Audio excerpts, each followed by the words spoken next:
umiyak. Sabi niya, hindi na daw magalaw ni Papa ang kanyang lahat ng katawan, lahat na daw masakit.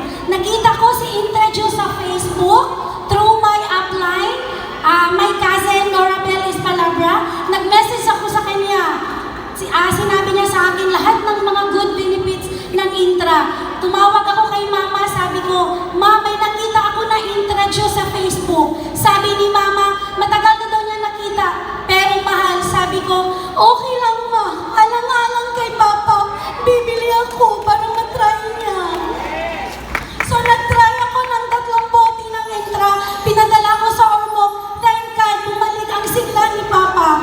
Then naubos na yung pinainom siya ng 1 glass 3 times a day. 1 glass of Intra. So naubos na yung 3 bote, pumunta ako sa Makati, sa office, kasi bibili naman ulit ako ng 5 bottles of Intra.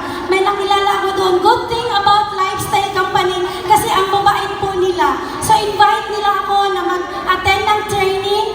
Sinungaling pa ako kasi aalis daw ako. Pero sabi ng nakilala ko, I forgot her name. Sabi niya, nandito ka na sa office, atin ako ng training.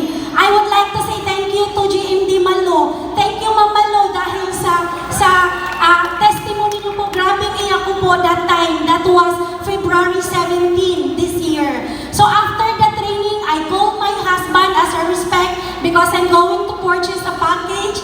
Tapos, that time, yun na po yung supply ko ni Papa. Until now, lifestyle products po ang iniinom ni Papa. I would like to say also thank you to my mentors, GMD Jen Provido, GMD June Igot, IMD Sheila Tumama, and my cousin, Nora Belis Palabra, and to all the GMDs. Thank you so much for sharing